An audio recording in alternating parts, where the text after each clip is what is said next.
Watch your emotions like clouds. Once you have done the previous meditative practices, the next step is to meditate in such a way that you let go of emotional attachments. Let's get one thing clear. Part of the reason why we're all so stressed out and anxious is because our memories are not emotionally neutral. When we perceive certain things, we tend to react a certain way because we have been trained by past experiences to respond that way. What if I told you that in many cases, we respond in a very unproductive and downright negative way? We could be responding in more neutral or more positive ways, and our lives could be more productive.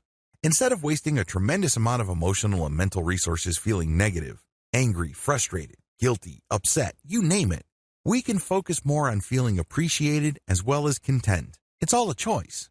But unfortunately, if we hang on to these past memories and we judge them in a predictably negative way, we lose sight of the fact that we can always choose our judgments. We feel that our negative analysis is just who we are. It's part of our identity. It's part of our personality. Well, it isn't. It's always a choice. With this technique, you gain some freedom from the emotional roller coaster ride that you feel just takes you to negative territory like clockwork. Here's how it works. Step number 1, count your breath. Go back to the earlier video where I taught you how to count your breath. Watch your breath. Count it. Focus on your breath. At a certain point, you will relax. You can use the seal method, or you can use the more intensive breath counting and watching method I discussed earlier. Whatever the case may be, keep doing it until you sense relaxation.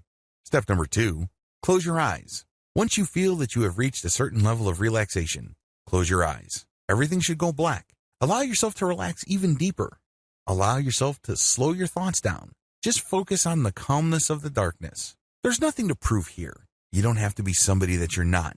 You have nobody to impress. This is just you and your thoughts. It's just calm, pure darkness. No light, no color, nothing to get worked up about. Step number 3, focus on your thoughts. Once you have relaxed, pretend that you are in some sort of movie theater and you're sitting back and you're seeing scenes. These are your thoughts. When you assume that perspective, you would realize that you're thinking a lot. If you're a normal person, a lot of mental images flash through your mind. In fact, we go through so many mental images, oftentimes we're not aware of them all. So sit back and just see your thoughts play out. Step number 4, make sure not to judge or analyze your thoughts.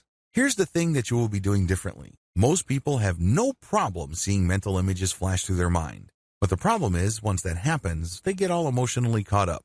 For example, you had an ex who cheated on you, stole from you, or otherwise did bad things to you. How do you think you would feel when you see something that reminds you of him or her? You probably don't feel all that good.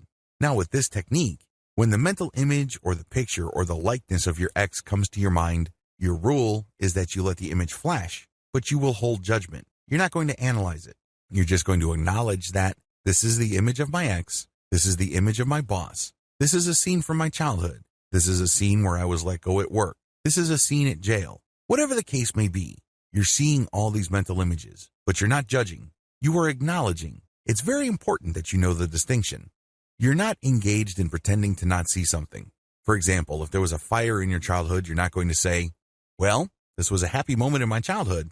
No, this was a fire in my childhood. But this is going to be different from this is a very traumatizing childhood memory that basically destroyed my life because I lost both parents.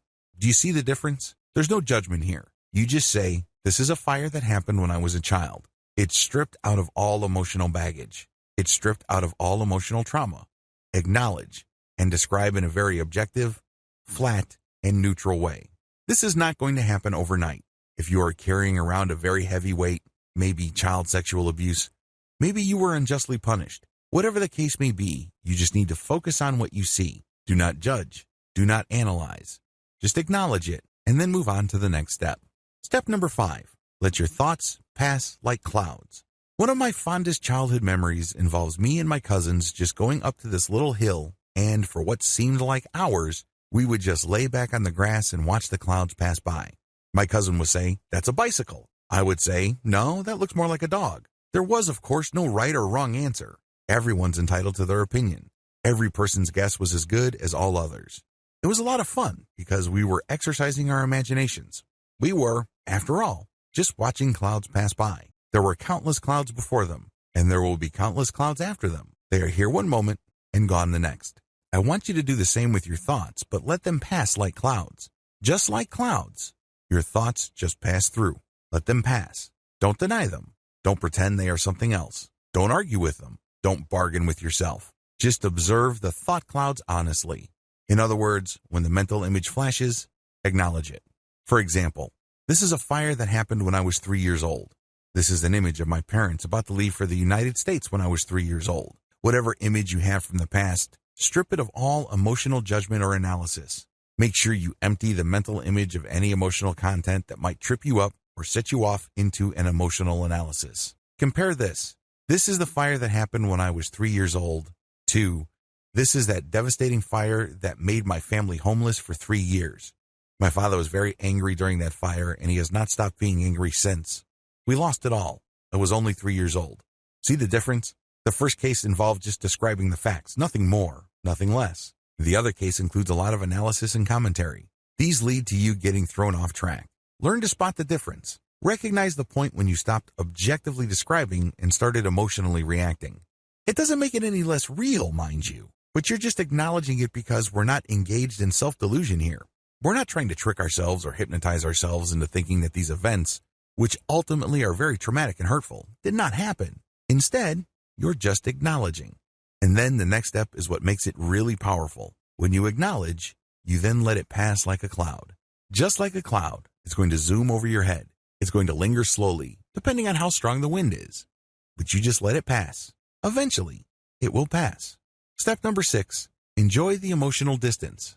When you repeat this over several weeks, you start noticing emotional distance. Mental images, memories, or what have you, that used to throw you off track no longer do. Maybe there was a memory that used to make you cry like you were on autopilot. Now you don't do that. You just say, well, that happened to me when I was 4 years old and my housekeeper was in that memory. Then you let it pass.